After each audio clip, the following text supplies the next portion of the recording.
Hi friends, welcome to amazing ideas. ഇന്ന് ഞാനിവിടെ വന്നിട്ടുള്ളത് ഒരു സ്പെഷ്യൽ റെസിപ്പിയുമായിട്ടാണ്. പാഷൻ ഫ്രൂട്ട് ക്യാൻഡിയാണ് ഞാനിന്നിവിടെ തയ്യാറാക്കാൻ പോകുന്നത്. അപ്പോൾ തീർച്ചയായും എല്ലാവരും ട്രൈ ചെയ്ത് നോക്കണം. അതിന് വേണ്ടിയിട്ടുള്ള ഇൻഗ്രീഡിയൻസ് എല്ലാം ഞാനിവിടെ നൽകിയിട്ടുണ്ട്. കുറഞ്ഞ ചേരുവകൾ കൊണ്ട് നമുക്കിത് തയ്യാറാക്കാവുന്നതേ ഉള്ളൂ.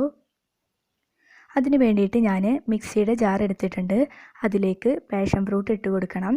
ഞാൻ 3 പാഷൻ ഫ്രൂട്ടാണ് എടുത്തിട്ടുള്ളത്. നിങ്ങളുടെ കണക്കനുസരിച്ച് നിങ്ങളും അതുപോലെ എടുക്കുക. ഇപ്പം ഞാൻ എല്ലാതും കൂടി അതിലേക്ക് ഒഴിച്ചു കൊടുത്തിട്ടുണ്ട്. ഇനി ഇതിലേക്ക് ആവശ്യമായ ചെറിയൊരു ഇഞ്ചിയുടെ പീസും കൂടി അതിലേക്ക് ചേർത്ത് കൊടുക്കുക. പാഷൻ ഫ്രൂട്ട് നല്ല പുളിയുള്ളത് കാരണത്താൽ അതൊന്ന് ബാലൻസ് ചെയ്യാൻ വേണ്ടിയിട്ടാണ് ഈ ഇഞ്ചിയുടെ പീസ് നമ്മൾ ചേർത്ത് കൊടുക്കുന്നത്. ഇനി അതെല്ലാതും കൂടിയും ചേർത്തിട്ട് നമുക്ക് നന്നായിട്ട് മിക്സ് ചെയ്തിട്ടെടുക്കണം. ഇത് നന്നായി അരയരുത്. നന്നായി അരഞ്ഞാൽ നമ്മുടെ കുരു അതിൽ പെടും. അപ്പോൾ അത് ഒഴിവാക്കാൻ വേണ്ടിയിട്ട് ജസ്റ്റ് ഒന്ന് അരച്ചെടുക്കുക. എന്നിട്ട് നമുക്കിതൊന്ന് അരിച്ചെടുക്കാം. ഞാനിപ്പോൾ ഈ അരച്ച് വെച്ചതെല്ലാം അരിച്ചെടുത്തിട്ടുണ്ട്. ഇനി ഞാൻ അത് ഒന്നും കൂടി മിക്സിയിലിട്ടിട്ട് അരിച്ചെടുക്കുകയാണ്.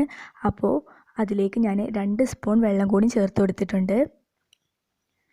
അതും കൂടി അരച്ചിട്ട് നമുക്കെടുക്കാം. ഇപ്പോൾ ഞാൻ എല്ലാതും അരച്ചിട്ട് ഇത് അരിച്ച് വെച്ചതാണ്. ഇപ്പോൾ നല്ല ഇതിൻ്റെ ജ്യൂസ് എല്ലാം നമുക്ക് റെഡി ആയിട്ട് കിട്ടിയിട്ടുണ്ട്. ഇനി നമുക്ക് ഫ്ലെയിം ഓൺ ചെയ്യാം. അതിലേക്ക് ഞാൻ ഇടുന്നത് 1/3 കപ്പ് ഷുഗറാണ് ഞാൻ ചേർക്കുന്നത്. പാഷൻ ഫ്രൂട്ടിൻ്റെ പുളിക്കനുസരിച്ചായിരിക്കും ഷുഗർ ചേർക്കേണ്ട കണക്ക്. അപ്പോൾ നിങ്ങൾ ടേസ്റ്റ് ചെയ്ത് നോക്കിയിട്ട് നിങ്ങളുടെ കണക്കനുസരിച്ച് ഷുഗർ ചേർക്കുക. ഇനി ഈ ഷുഗർ മെൽറ്റായി വരുന്നത് വരെ നന്നായി മിക്സ് ചെയ്ത് കൊടുക്കണം. അത് അല്പസമയത്തിനുള്ളിൽ തന്നെ മെൽറ്റ് ആവുന്നതേ ഉള്ളൂ. എന്നിട്ട് നമ്മൾ ഇത് നന്നായി തിളക്കുന്നത് വരെ വെയിറ്റ് ചെയ്യാം. ഇപ്പോൾ ഇതെല്ലാം കൂടി നന്നായി തിളച്ച് വരുന്നുണ്ട്. ഇതുപോലെയാണ് നമുക്ക് കിട്ടേണ്ടത്. ഇനി ഇത് നല്ല കട്ടിയായി വരുന്നത് വരെ നമുക്ക് വെയിറ്റ് ചെയ്യണം. അപ്പോൾ ഇതാണ് നമ്മുടെ കൺസിസ്റ്റൻസി. നമുക്ക് ടെസ്റ്റ് ചെയ്യാൻ വേണ്ടിയിട്ട് ഒരു പാത്രത്തിൽ വെള്ളം എടുത്തിട്ട് അതിൽ നിന്ന് ഒരു തുള്ളി ഇതിലേക്ക് ഒഴിച്ചു കൊടുക്കുമ്പോൾ ഇതുപോലെ ഇങ്ങനെ കയ്യിൽ ഇങ്ങനെ എടുക്കാൻ കിട്ടണം. അതുപോലെ ആവണം നമ്മുടെ കൺസിസ്റ്റൻസി. എന്നാലേ മിഠായി അതിൻ്റെ കറക്റ്റ് പരുവത്തിലാവുകയുള്ളൂ. ഇനി ഞാനൊരു അലൂമിനിയം ഫോയിൽ പേപ്പർ എടുത്തിട്ടുണ്ട്. അതിലേക്ക് ഞാനിത് ഒഴിച്ചു കൊടുക്കുകയാണ്. നിങ്ങൾക്ക് ഏതെങ്കിലും ഷേപ്പ് വേണമെന്നുണ്ടെങ്കിൽ നിങ്ങൾക്ക് അതിനനുസരിച്ച് ഒഴിച്ചു കൊടുക്കാവുന്നതേ ഉള്ളൂ. നിങ്ങൾക്ക് ഇനി ലോലിപോപ്പ് പോലെ വെക്കണമെന്നുണ്ടെങ്കിൽ അങ്ങനെയും ചെയ്യാം. ഞാനിപ്പോൾ വെറുതെ ഇങ്ങനെ ഒഴിച്ചു കൊടുക്കുകയാണ്. അപ്പോൾ ഇതുപോലെ എല്ലാവരും ചെയ്തു കൊടുക്കുക. ഇതുപോലെ ഞാൻ കംപ്ലീറ്റ് ആയിട്ടും ഒഴിച്ചു കൊടുക്കുന്നുണ്ട്. എല്ലാതും ഇതുപോലെ ചെയ്തതിന് ശേഷം നമുക്ക് ഫ്രിഡ്ജിൽ വെച്ചിട്ട് ഇതൊന്ന് സെറ്റ് ചെയ്തെടുക്കണം. ഇത് ഏകദേശം 1 മണിക്കൂറിൻ്റെ ഉള്ളിൽ തന്നെ സെറ്റായി കിട്ടുന്നതേ ഉള്ളൂ. അപ്പോൾ എല്ലാവരും ട്രൈ ചെയ്ത് നോക്കുക. ഇത്ര സിമ്പിളായിട്ടുള്ള ക്യാൻഡിയാണ് നമ്മളിവിടെ തയ്യാറാക്കിയിട്ടുള്ളത്.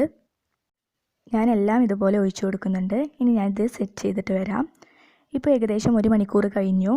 ഇത് നന്നായിട്ട് സെറ്റായി വന്നിട്ടുണ്ട്. ഇത് നമുക്ക് പെട്ടെന്ന് ഈ ഫോയിൽ പേപ്പറിൽ നിന്നും കിട്ടാവുന്നതേ ഉള്ളൂ. ഇതുപോലെ എടുത്താൽ നമുക്ക് ഈസി ആയിട്ട് തന്നെ കിട്ടും. ഇനിയൊരു പ്രത്യേക കാര്യം ശ്രദ്ധിക്കാനുണ്ട്.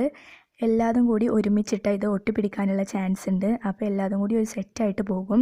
അതുകൊണ്ട് എല്ലാതും സെപ്പറേറ്റ് ആയിട്ട് തന്നെ നിങ്ങൾ വെക്കാൻ ശ്രദ്ധിക്കണം. ഇപ്പോൾ ഇവിടെ പാഷൻ ഫ്രൂട്ട് ക്യാൻഡി റെഡിയായി വന്നിട്ടുണ്ട്. എല്ലാവരും തീർച്ചയായും ട്രൈ ചെയ്ത് നോക്കണം. സൂപ്പർ ടേസ്റ്റുള്ള ക്യാൻഡിയാണ്. അപ്പോൾ ഈ വീഡിയോ ഇഷ്ടപ്പെട്ടാൽ നിങ്ങൾ ലൈക്ക് ചെയ്യുക, സബ്സ്ക്രൈബ് ചെയ്യുക, ബെല്ലൈക്കൺ നിൽക്കുക. Thank you for watching.